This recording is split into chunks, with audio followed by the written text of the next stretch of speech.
Hello and welcome. I'm Val from French Ignition, and I'm going to enlighten you on this tricky business of masculine and feminine. Now, this is a two-part video that is designed to enable you to come to grasp with this concept of masculine and feminine and also understand its importance in the French language. It's also designed to help you predict with some degree of certainty whether a word in French is masculine or feminine. So let's get started. Now, why is masculine and feminine such a tricky thing to understand for people who learn French as a second language?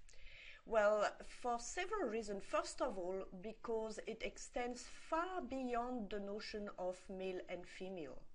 But more importantly, because you don't have this notion of masculine and feminine in English, so it's quite tricky to understand. Now, I just said you don't have this notion of masculine and feminine.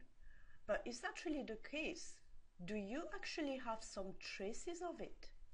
Well, if you take a word in English like ship, and I can never pronounce this, so just to make things clear, I am not talking about one of these, I'm talking about one of these.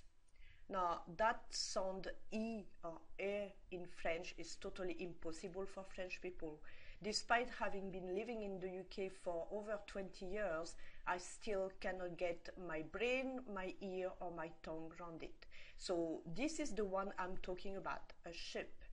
Now, when you talk about a ship, you say she sailed, she. You refer to a ship as a she. No, there's no reason for a ship to be more of a male than a female. A ship is a ship, it's an object. Yet you refer to it as she, as if it was female. So if you apply the same concept to every word in French, then you've understood the idea of masculine and feminine in French. Every word have to be he or she, have to be masculine or feminine. And it has not much to do with being male or female. So you may wonder, why do we have this business of masculine and feminine in French? What is the deal with that? Now, the reason for it is because French, just like many other languages, come from Latin. It's the same for Spanish and Italian. It has Latin origins. Now, Latin operated on a very complex system of declensions. They had about 6 or 7. Some were masculine, some were feminine, some were neuter. Basically, if you've done Latin, you'll know what I'm talking about. And if you've not, well, just take my word for it. Now, luckily for you, as language evolve, the French language simplify everything and got down to simply 2 categories, which are masculine and feminine. So this is the origin of this masculine and feminine business. Now, the next important thing is, why does it matter? Why is it important? Well, it's very important in the French language. And this is the reason why. Why does it matter?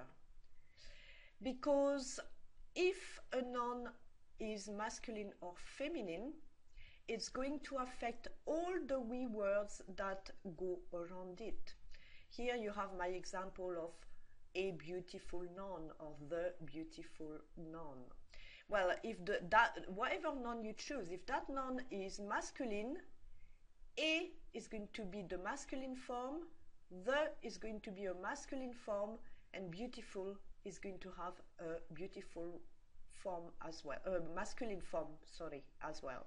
So for each of these words, all the words that go around it, you're going to have a masculine form and a feminine form. The masculine form is going to go with masculine words, and the feminine form is going to go with feminine nouns. Now, think of it a bit like the difference between a PC and a Mac. If you think of the Mac as masculine and the PC as feminine, Not that they are, but if you think of the difference between Mac and PC, well, all the accessories you get for a Mac, you have to make sure that they go with the Mac. If you don't have a Mac, you've got to make sure that the accessories you choose go with the PC, but you can't mix them about. It's the same in French. Masculine and feminine have to have their own accessories.